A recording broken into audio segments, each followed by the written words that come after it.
Hey, Shalom, Shalom, call Halayim La, Yabashmiel, Shabashim Kakadash. And it's going into the tribe of Reuben.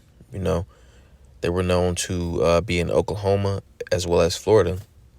You know, they developed in the 18th century. All right. It says the Seminole people emerged in the process of ethnogenesis from various Native American groups who settled in Spanish Florida beginning in the early 1700s, most significantly northern Muskogee Creeks from what is now Georgia and Alabama. Ethnogenesis, basically going into endonyms and exonyms. It says the formation and development of an ethnic group. This can originate through a process of group self-identification, endonyms, as well as come about as the result of outside identification, exonyms. All right. It says, down it says the word Seminole is derived from the Muskogee word Semanole, right? And also says Seminole. So they spoke a dialect of a couple different languages. You know, they were over here, the 10 different tribes. It says this may have been adapted from the Spanish word Samarian, meaning runaway or wild one. That's a spirit.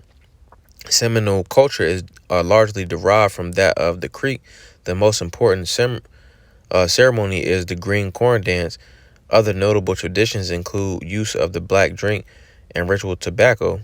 As the Seminole adapted to Florida environs, they developed local traditions such as the construction of open-air thatched roof houses known as chickees. Historically, the Seminole spoke Miccosukee and Creek, both Muskogean languages. All right, and they was predominantly in Oklahoma and Florida. And you also had something called the Black Seminoles. It says although they kept many facets of their own Gullah culture, so you had a lot of Seminoles that will be considered so-called black.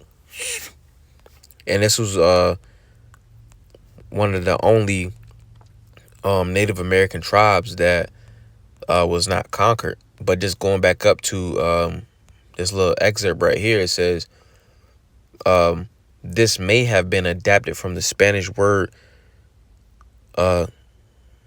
Samarion, meaning runaway or wild one.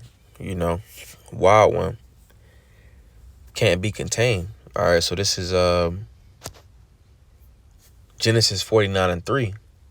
It says, Reuben, thou art my firstborn. Reuben was the firstborn of Jacob. It says, my might and the beginning of my strength, the excellency of dignity and the excellency of power. You know, Reuben was known for his dignity and his power. It says, unstable as water, thou shalt not excel, because thou wentest up to thy father's bed, then defilest thou it. He went up to my couch. You know, but it's going into this part. It says unstable as water. You know, that wild one, that runaway, he can't be controlled. He was the only tribe